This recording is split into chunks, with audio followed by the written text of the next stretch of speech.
laga hadlay waxaa ka mid ahaa siyaasadda galmudug. waxaad ogtihiin galmudug oo hadda annagu aan ka nahay mas-uuliyiin, madaxweynaha galmudug oo mas-uulka ugu sarreeya yahay, golaha wasiirada oo fadhiya maanta ay ka yihiin mas-uuliyiin oo wasaaradihii ay matalayaan. waxay noo soo bilaabatay heshiiskii Jabuuti, kadib bay noo soo bilaabatay. madaxweynaha galmudug mudane Axmed Ducaale Geelle Xaaf wuxuu madaxweyne nuugu yahay heshiiskii Jabuuti, kadib heshiiskaasoo madaxweyne nuugu yahay. aniga mas-uuliyadda laygu sheegayo oo madaxa xukuumadda tahay la yidhi waxay ka bilaabanaysaa heshiiskii Jabuuti oo lagu saxiixay madaxweynaha Soomaaliya mudane Maxamed Cabdulaahi Farmaajo iyo ra'iisul wasaare Khayre hortooda lagu saxiixay.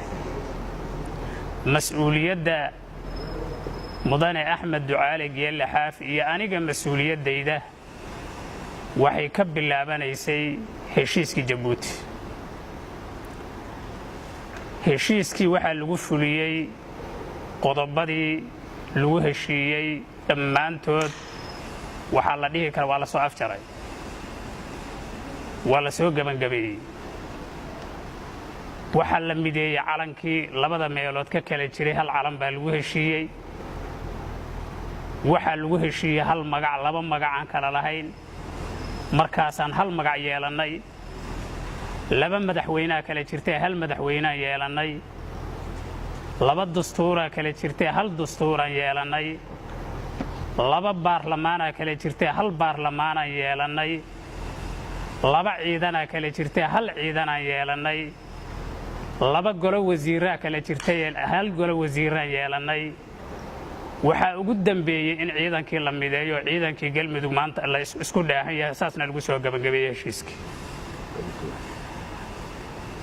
waxaan uga mahadnaqaynaa ilaahay subxaanahu wa tacaala. waxa aan ku dhaqmaynaana waxa weeye dastuurkii nooga soo bilowday isku dhafka maamulka galmudug oo baarlamaanka galmudug oo la isku daray oo la mideeyey. muddada badanna guddigii la doortay oo u fadhiyo bilaha ahaa inay labadii dastuur mideeyaan ayna mideeyeen. baarlamaankii la horgeeyo oo asixiyey. markaas ka bacdina galmudug ay ku dhaqantay waa dastuurkan kan weyn. annaka haddaan nahay maamulka galmudug waxaa nala ku ixtiraamayaa dastuurkeenna. waxay nagula dhaqmeen dowladda federaalka ee dastuurkeenna. waxaa dowlad goboleedyadu nagu ixtiraamayaan dastuurkeenna. beesha caalamku waxay nagu ixtiraamayaan dastuurkeenna. waxa aan ku heshiinay labadii maamul oo midna dowlad goboleedka gobollada dhexe la dhihi jiray, midna maamulka galmudug dowlad goboleedka galmudug la dhihi jiro, hal dowlad noqotay. dowlad goboleedka galmudug isku noqotay dastuurkaanay samaysteen.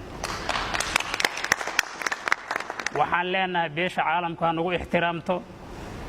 waxaan leenahay dowladda federaalka ha nagu ixtiraamto. waxaan leenahay maamul goboleedyadu ha nagu ixtiraameen.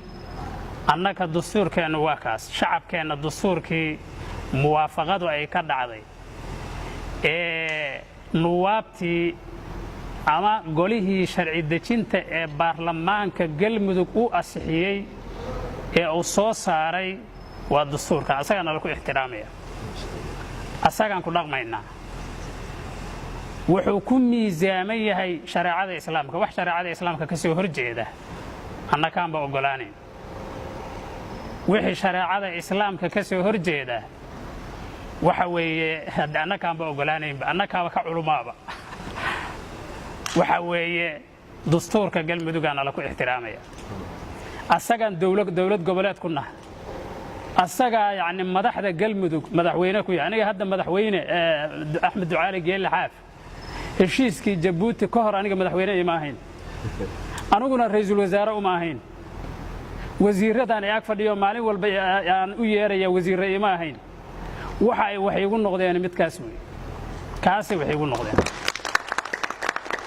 kaasaan wada ixtiraamaynaa annaka dhan dhexdeenna asagaan isku ixtiraamaynaa asaga dawladda goboleedyadu nagu ixtiraamayaan dawladda federaalka asagay nagu ixtiraamaysaa beesha caalamkuna asagay nagu ixtiraamaysaa waxaan leenahay siyaasadeennu kaasay ku dhanta midkaasay ku dhanta wabilaahi tawfiiq wasalaamu calaykum waraxmatullahi wabarakatu